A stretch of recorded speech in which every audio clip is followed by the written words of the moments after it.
Okay, so in this video, I'm going to show you three key things that we have been learning. So one, a reminder how to go into Slide Master and format your presentation.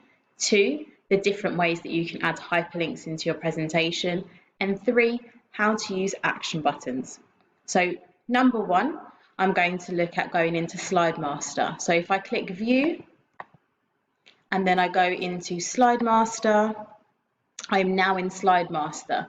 Now the crucial thing that I've told you before is once you get into Slide Master, you must scroll up and go to the first slide here. By editing and formatting this first slide here, it will apply to all of the slide templates. So first things first, let's change the background color. So I'm going to click Background Styles. I don't want any of these colors, so I'm going to click Format Background. And I'm going to come here and I'm going to use one of these colours here. If you want more colours, you can go in here and have a look. You can use the custom tool if you want to find a suitable shade. I'm going to do this nice light blue colour. And as you can see, it's changed the background for all of these slides. So now that you've got your background colour done, we're going to look at changing the formatting of the title, so the text. So if I just exit out there, I've clicked on the outline of the box for the text, or if you wanted to, you could just highlight the text. It's up to you, whichever method you prefer. And then I'm going to go to the home menu here and I'm going to look at the font choices that I've got. So first of all, I'm going to go and change the font style. So looking at which font I'm going to choose, and I want the heading to stand out on mine. So I'm going to choose the Britannic Bold heading. I'm happy with the font size. I would like my title to be underlined, and I'm also going to change the font color. So I'm going to change my font color to white. Now that I've done that, if I want to make any other changes to it, I can. So if there's anything else that I want to do, so I might want to then look at the format menu here, and I might want to change the outline of the box and the shape fill. So right now, if I go and click the shape fill, I just want to make sure it says no fill. And the shape outline, what I might want to do is actually I might want to make it black outline, and I might want to change the weight, thickness of the border. So I've done that now. So I'll go back into my Slide Master section here, and I also want to make some changes to the font here. So again, you can click on the outline of the box or you can highlight the text. So I'm going to click on my box, I'm going to go back to the home menu, and I'm going to find a suitable font for my presentation. So I'm going to just have a little look,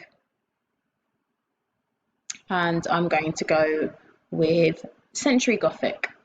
I'm happy with the font being black, and what I'm also going to do is I'd like to just change the second level of the bullet point. So I just want to change this level so that when I create a presentation, if I create bullet points, if I indent the bullet point, I want it to look slightly different. So what I'm going to do is I'm going to make that italic. So I've made all my font changes. The next thing I could do is I could insert a logo.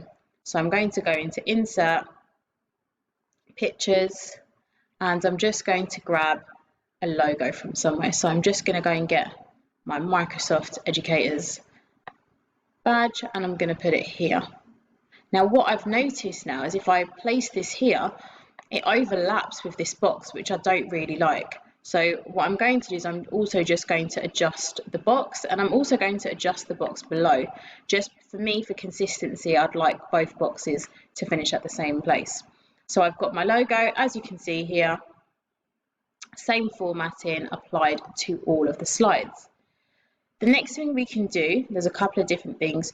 We can look at adding in headers and footers and page numbers, but we'll look at that in a little bit more detail later on down the line.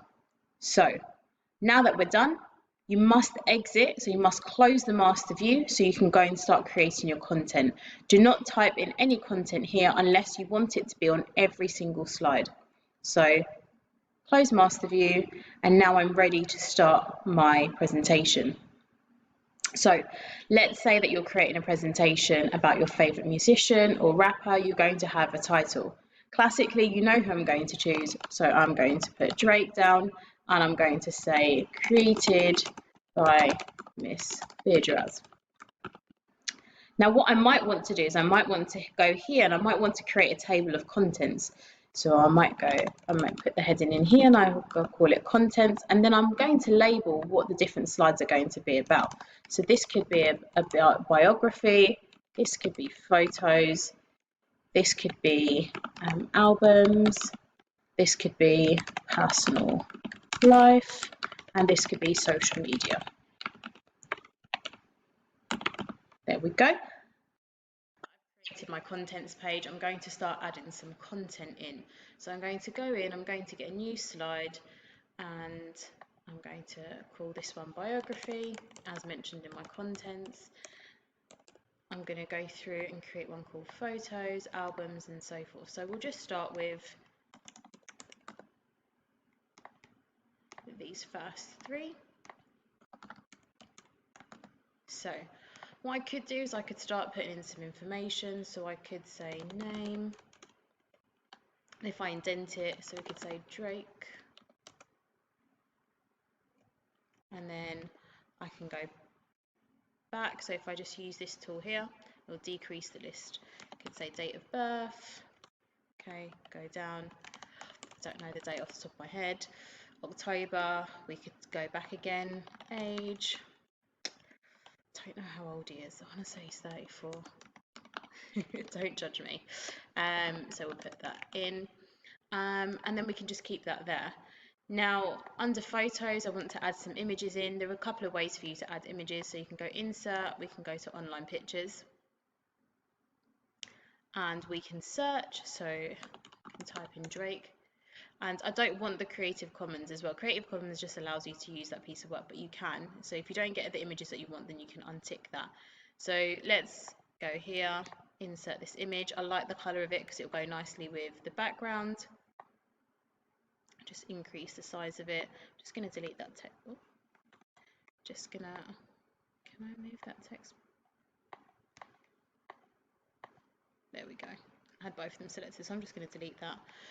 And I'm just going to show you a couple of things about hyperlinking. So what I'm going to do is I'm going to add a text box in. So I'm just going to go insert, shapes, text, and I'm just going to say, so say for example we want to link it to Drake's website. So we can say click here to access Drake's website. So obviously I want to turn this piece of text here into his website. So what you do is obviously go online, find the link that you need. I'm not going to show you how to do that. You all know how to do that. I'm going to right click once I've highlighted the text, and I'm going to click link. So let's just pretend that his website is called www.drake.com. If we press OK, it now becomes a link. The same thing you can do on an image. So you can right click, you can click link, and you can do the same thing, www.drake.com. I could also do that with a shape. So any of the shapes that I've got here, I could create, use a triangle. Obviously you can format, which we've learned about before, and I'm going to just right click, link, and again www.drake.com. So all of these are now links. You can see as I hover over it, it shows you the URL, drake.com, again same, and again same. So that's how you add in hyperlinks. The next thing I'm going to show you is how to use and create action buttons. Firstly, action buttons have pre-recorded actions. So we're going to get our action button by looking in the insert menu first of all, and if we go to shapes and we scroll all the way down, we have got action buttons. These have predefined actions, and if I just hover over the house, it says action button, go home. If I click on this one, it goes to the end of your presentation, this one goes to the beginning, this one goes forward or next, and this goes back or to the previous. Now, with my action buttons, I want to apply them to all of my slides. So as you've guessed it, we're going to go back into Slide Master. So I'm going to go to View, Slide Master, and again, the key thing, we're scrolling up to the top because we want it to be applied to all of my slides. So I'm going to go Insert, I'm going to go to Shapes and scroll down, and I'm going to get the picture of the house. And I'm going to just draw it here. I'm going to make it really small. And you can see it automatically sets the action for you. So hyperlink to the first slide. There is no need for you to do anything else. If you want to change the formatting, if you click on it, as you can see here, you can change the color of the shape. So say, for example, I wanted it just to be blue so that it blends in the background, I can do that.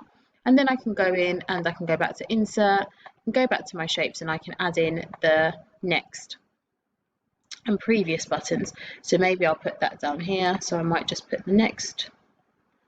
And again, you can see automatically the actions there. If you needed to change the action, you have got it there, you can customize it. But when you're using these shapes, you are typically keeping it with the action that you are choosing with the shape, which obviously is that triangle pointing to the right. So I'm going to add my previous one. It's taken us to the previous slide using the shape fill, and then I'm just going to keep that level. And then now, key thing, going to slide master, close the master view, and you can see it's been applied to all of my slides. If I click here, I can just go into presentation mode, and you can see that if I click this button, it takes me to the next slide. If I go down all the way to photos, I can click on the home button and it takes me back to the first one, which is amazing. Another thing you could also do, just a cheeky little extra, is where you've created your contents page, you can also create hyperlinks of these to take you to those specific slides. So again, right click, link. This time it's a place in this document. So I've clicked on biography, so I want it to take me to the biography slide, so I can press OK. That's now a link, and you can repeat that. So again, when you're in presentation view, if I click biography, I'm taken to that slide. And so far, that is all you need to know about formatting using Slide Master, hyperlinks, and action buttons.